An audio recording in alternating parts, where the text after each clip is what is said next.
Si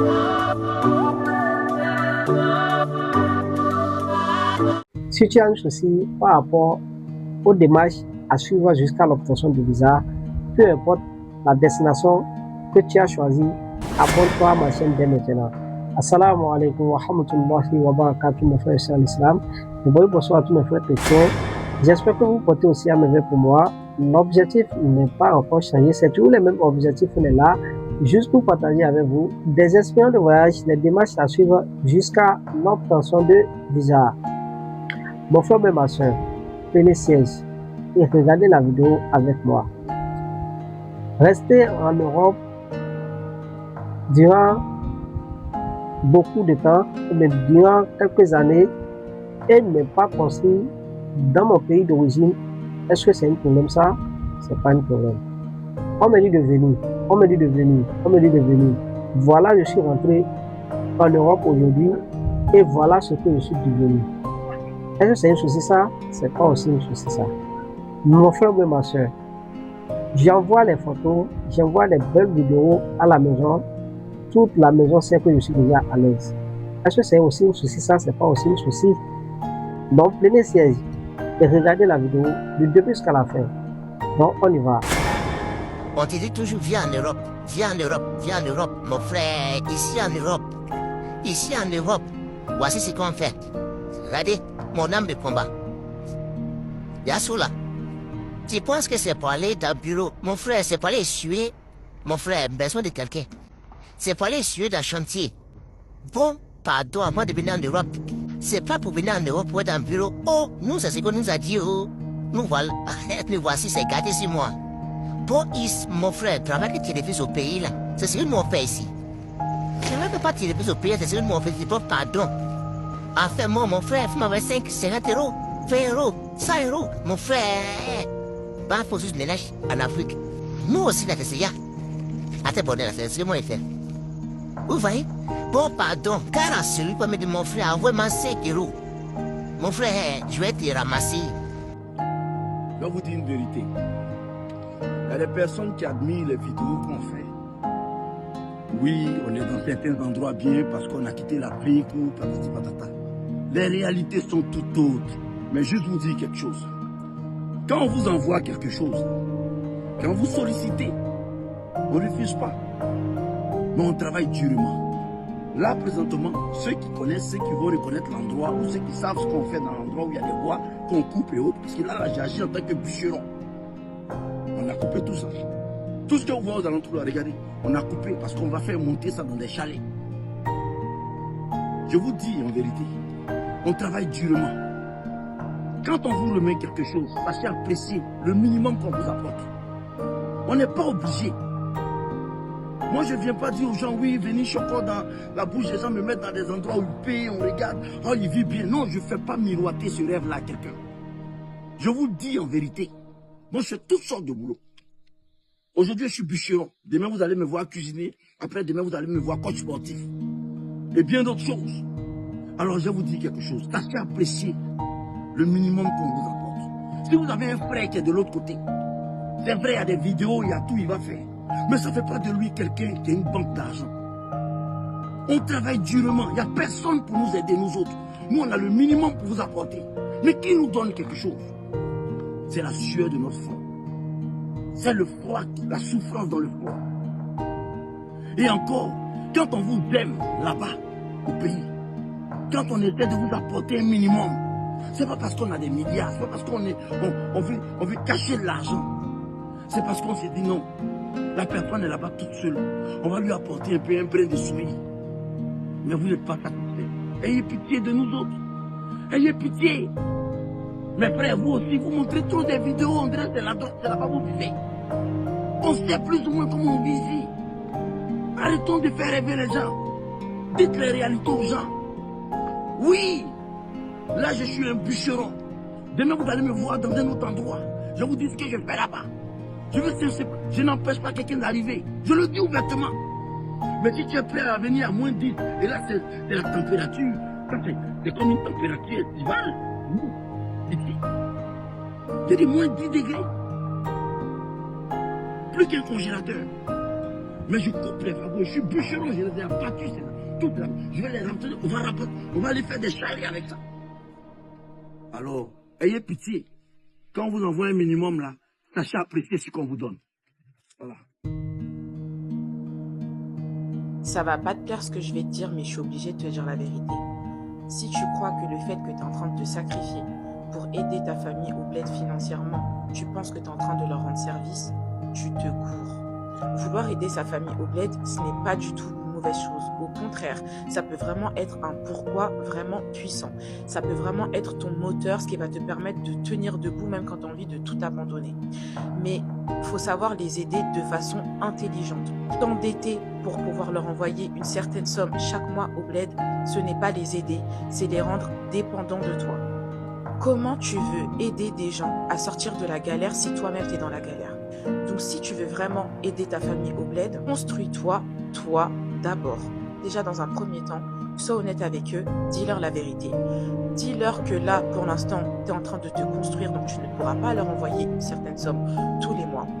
Mais qu'en attendant, tu leur envoies un petit capital, ça peut être 500 euros, 1000 euros, et tu leur dis, faites fructifier cet argent le temps que moi je me cherche. Ça peut très bien être 500 euros de produits que tu prends chez un fournisseur, ça peut être des vêtements, des cosmétiques. Donc tu envoies un stock, ils le revendent de leur côté, et ils cherchent à faire fructifier leur argent et avoir de quoi vivre le temps que toi tu te cherches. Une fois que tu auras réussi à devenir la personne que tu rêves d'être, là tu pourras les aider comme bon te semble, mais toujours de façon intelligente.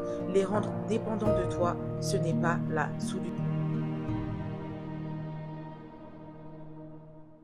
Ma famille se moque de moi aujourd'hui parce que je n'ai pas construit au pays. Ça fait 15 ans que je vis en France et aujourd'hui ils se moquent tous de moi parce que je n'ai pas construit. Sauf que dans ces 15 années, moi quand je suis venue en France, je suis venue en tant qu'étudiante, Dieu merci.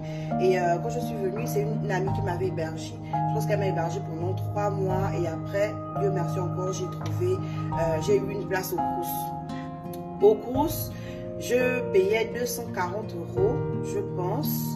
Ouais, je payais 240 euros avec les APL et ma copine chez qui je restais là, elle avait réussi à me faire rentrer chez Burger King. Donc je travaillais aussi en tant qu'équipière polyvalente chez Burger King. Là-bas, je gagnais 750 euros avec les heures sup. Parce que sans heures sup, je gagnais peut-être dans les 500 comme ça. Bref, donc je ne payais pas l'école et mais je payais mon loyer. Il fallait que je paye de quoi me nourrir, de quoi vivre, bref. Malgré ça, j'envoyais quand même 150 000 à ma mère tous les mois. 150 000, ça représente environ 230 euros, je pense, si je ne me trompe pas. Bref, vous me direz. Donc là, j'envoyais 150 000 tous les mois à maman. Dès ma première année, hein, ça n'arrive pas à tout le monde, j'ai eu de la chance. Mais bref, j'envoyais 150 000 à maman. Quand elle avait encore les petites maladies, j'essayais d'envoyer un peu plus. J'essayais vraiment de me débrouiller. Je me privais. Pardon. Même de m'énerver. Je me privais vraiment pour essayer de mettre ma famille bien et tout. Donc après mes études, ma 5e année, en tout cas j'ai fait mon changement de statut tranquille, ça s'est bien passé parce que j'ai oublié de dire que je travaillais chez Burger King pendant les 2 premières années et les 3 années restantes j'étais en alternance. Et quand je faisais mon alternance, forcément j'étais payée plus, donc j'envoyais un peu plus à maman. Bref, lorsque j'ai fait mon changement de statut, je suis passée en CDI et mon petit frère, heureusement, il a eu son bac. Quand il a eu son bac, je ne sais même pas s'il faut dire heureusement, malheureusement, bref, il a eu son bac, il fallait lui payer les études. Il a dit non, vu que maman aussi, je ne veux pas mentir, sa santé était déjà commencé à devenir fragile. On a décidé qu'il reste au pays, comme ça il va un peu rester avec moi. Et puis lui-même, il ne voulait pas voyager, on ne va pas se mentir. Bref, il a dit qu'il veut rester et que, mais si je pouvais juste lui payer l'école. J'ai dit ok. C'est comme ça que j'envoyais toujours 150 000 à maman et je payais l'école de mon petit frère pendant 5 ans. J'ai payé son école. Lui, je crois que les 3 premières années, ça coûtait 1,5 million. Et les 2 dernières années, c'était 2 millions. Donc la 4e et la 5e année, c'était 2 millions. J'envoyais l'argent tous les mois pour que mon petit frère ne manque de rien, pour que ma mère ne manque de rien, pour que mon petit frère puisse réussir à l'école. Tout ça là, tout le monde était content. Oui, on est fiers de toi, machin. Bref. Ma mère a commencé à me dire que oui, Charlène, il faut construire, on voit l'argent, je vais te montrer quelque chose et tout. Comme ça, quand tu vas venir au pays, tu auras ta maison ou même encore tu mets en location, même si tu ne rentres pas tout de suite et tout. Je lui ai dit oui, mais pour l'instant, je ne peux pas parce que c'était pesant pour moi. Je payais elle-même, il fallait qu'elle ait un petit revenu parce que il faut pas oublier que ma mère est commerçante. Donc, était commerçante, donc il fallait subvenir à ses besoins parce que le commerce ne rapportait pas tout le temps. Bref, elle avait son petit revenu et il fallait aussi que je paye l'école de mon petit frère. À l'époque, j'étais sans enfant, j'étais célibataire sans enfant, donc il n'y avait pas de souci. Bon, il n'y avait pas de souci.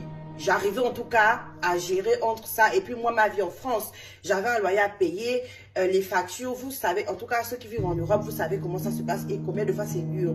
Sans compter qu'il faut gérer la dépression parce que, en fait, à un moment donné, je me suis sentie comme un billet de banque. C'est que je ne faisais seulement que dégraisser. Quand je voyais mes amis voyager, mes amis porter des perruques à 200 000, voilà, s'acheter des sacs de luxe, faire plein de trucs. Moi, j'étais plus dans le truc de bon, il faut que j'aide, il faut vraiment que... Parce que je me suis dit qu'il faut que ma famille réussisse, il faut que bon, mon petit frère et moi, qu'on devienne, comment on va dire, en tout cas qu'on réussisse et après je vais pouvoir souffler. Ça ne me dérangeait pas. Je prenais sur moi, mais franchement, j'étais à un moment donné, j'étais en dépression, mais je n'arrivais même pas à dire à ma mère que j'étais en dépression parce que pour elle, la dépression, c'est pas pour les Noirs, c'est pas pour les Africains. Ok. Là, heureusement que j'avais quand même mes amis de l'école et puis ma pote qui m'a accueilli ici. Franchement, on est cœur sur elle parce qu'elle m'a beaucoup soutenue émotionnellement. Et puis d'ailleurs, c'était grâce à elle que j'avais trouvé le boulot chez Burger King. Donc, franchement, ça se passait bien. Côté homme, vous allez me dire que je ne regardais même pas les garçons. Franchement, je n'avais pas le temps de tomber amoureuse, je n'avais pas le temps de dire que je n'avais pas ce temps. Même quand maman me disait que, ah, mais trouve quelqu'un et tout, c'est pas bien de rester seul parce que, tu sais, les hommes, c'est toujours bien de vieillir ensemble et puis c'est maintenant que tu dois trouver ton gars et tout. Maintenant, tu travailles et essaie de trouver quelqu'un. Franchement, quand j'ai commencé une relation, dès que je lui disais un peu ça, ah non, c'est bon, la personne barrait parce que je ne pouvais pas trop me projeter avec cette personne-là vu que j'avais déjà mes charges. Donc, dire qu'on va construire la maison, on va faire des enfants. Et puis moi, je ne voulais pas d'enfants tout de suite parce que j'avais encore mon petit frère dont je devais m'occuper. Bref, quand mon petit frère a eu son diplôme, il a aussi trouvé un travail, franchement, un bon travail au pays. Tout se passait, j'étais tellement contente. Je me suis dit que bon, c'est le moment de souffler.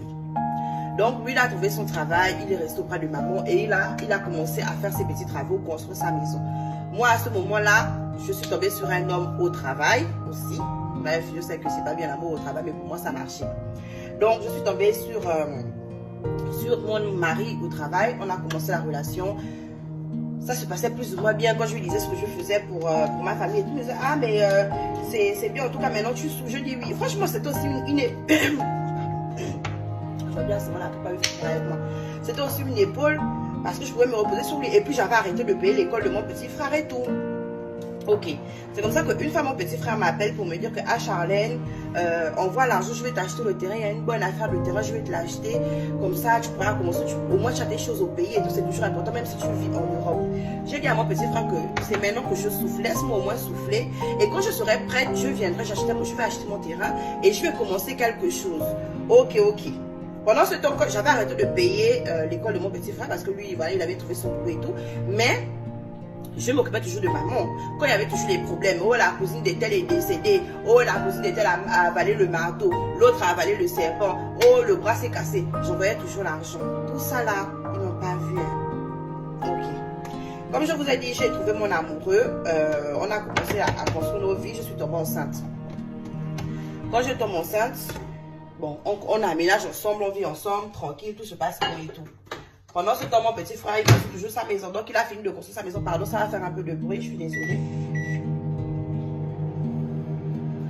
Pendant ce temps, mon petit frère, bon, on fait la pause parce qu'il y a un peu de bruit. Et puis, ça, c'est le meilleur chocolat de la planète. J'ai acheté ça chez Normal. Je ne sais pas s'il y en a qui ont déjà goûté. C'est très bon, regardez. C'est pas une collaboration publicitaire, mais voilà. Le partage est bon parce qu'il y en a qui me disent que oui, mais c'est pas que tu bois tous les matins. Ça, bref. Et ensuite, dedans, je mets souvent mon collagène marin de chez Amazon. Parce que voilà, moi j'ai la peau assez élastique, s'il faut dire ça comme ça. Donc, il faut mieux raffermir tout ça avant que la vieillesse me rende quoi. Bref, je pense que ça c'est chaud. Donc, on en était où même? Je sais même plus. Voilà que je suis même en train de dépailler les produits. On ne me paye même pas pour ça. So, donc je suis tombée enceinte, voilà. Je suis tombée enceinte, j'ai accouché. J'ai dit à maman que j'ai accouché, tout ça, elle était contente et tout, mais malheureusement elle n'a pas pu venir. Je vous ai dit que la santé de ma mère était un peu fragile. Quand mon petit frère a commencé à construire sa maison, ça s'est passé, puis il m'a envoyé des photos, j'ai construit et tout. Il a fini de construire sa maison, il a fait une petite, comme une un petit appartement pour que maman puisse vivre là. Donc, il avait déjà sa femme. Elle aussi, il est enceinte. Tout se passait bien. Non? La vie de mon petit frère se passe bien. Je suis forcément heureuse. Mais j'avais remarqué qu'à chaque fois que je parlais à sa femme était toujours un peu bizarre avec moi. Ou, je sais pas, parfois je parlais au téléphone avec mon petit frère. Je disais, dis bonjour à madame. Ou, genre, elle faisait, Genre, je sentais que la petite là, qu'est-ce qui se passe en fait? Bref. C'est comme ça que une de mes cousines, un jour, elle m'appelle. Elle me dit que, ah Charline, je suis désolée, peut-être que tu ne vas pas me croire, peut-être que, mais il faut que je te dise la vérité. Ma cousine aussi est allée en vacances au pays parce que elle vivait ici en Europe. Donc, elle m'a dit, ah, il faut que je te dise quelque chose et tout. Je dis, ah, vas-y. Elle me dit, non, c'est pas des choses qu'on dit au téléphone. Il vaut mieux que je vienne chez toi. J'ai dit, ok, il n'y a pas de problème, mais quand ton mari ne sera pas là, je lui ai dit qu'à mon mari ne sera pas là, tel jour, tu peux venir. Donc, quand elle est venue, elle m'a expliqué, ah, quand j'étais au pays et tout, ton petit frère, apparemment, c'est lui le grand buveur. Déjà, je ne savais même pas que mon petit frère buvait parce que nous, on ne boit pas dans notre famille. Donc, je ne savais, ma mère ne m'avait jamais dit que mon petit frère était un grand buveur. Bref, elle me dit que ton petit frère, non seulement c'est lui le grand buveur, c'est vrai qu'il a réussi et tout, maintenant il a son boulot, il a construit sa maison, comme tu sais, c'est vrai. Mais, apparemment, c'est lui le grand buveur. Et dans tous les bars, il part raconter qu'il ne comprend pas pourquoi toi tu ne veux pas construire au pays. Tu es là, tu ne fous rien en France. On te demande de construire au pays, tu ne construis pas, tu n'as rien ici. Il faut vraiment la vie de l'Europe. Là, ça vous monte à la tête. Si tu ne peux pas t'asseoir où ton petit frère parle de toi parce qu'il parle très, très, très mal de toi. J'ai dit que c'est une blague. Elle me dit que Charlotte, je te jure sur tout ce que j'ai le plus cher au monde, que ton petit frère parle très mal de toi partout dans les bars. Et si tes parents aujourd'hui parlent de toi, ils te critiquent, tes cousins te critiquent, c'est parce que c'est ton petit frère qui t'a raconté partout que tu ne veux pas construire au pays parce que tu dois se mener à la ville de la France, comme tu as touché depuis que tu es parti, rien, même pas un petit terrain, alors qu'ils te demandent d'envoyer l'argent, tu n'envoies pas l'argent. Justement, au début, je me suis même dit que peut-être que la cousine est en train de mentir, peut-être qu'elle veut nous diviser. Je savais que... Bref, c'était mon petit quoi. Maman, elle n'a pas fait que me dire, hein, elle a enregistré. Voilà, j'espère qu'on a tous saisi ce que ces immigrants ont partagé comme information. Mon frère ou ma soeur qui me regarde, elle est là. Si tu veux confirmer la vérité partagée par ces immigrants, vas-y poursuivre toi-même. Fais tes démarches d'obtention de visa toi-même et arriver à la destination choisie, tu vas confirmer si c'est de la vérité ou bien c'est du mensonge. Donc, je ne vais pas faire beaucoup d'analyses sur cette vidéo. Je vais arrêter la vidéo sur ce point. Assalamu alaikum wa rahmatullahi wa barakatuh, mes frères en islam. Et bonsoir à tous mes frères chrétiens qui me regardent en là. Si tu as un souci par rapport à ton propre dossier d'obtention de visa, n'hésitez même pas une seconde à abonner à la chaîne pour en bénéficier des vidéos en cours.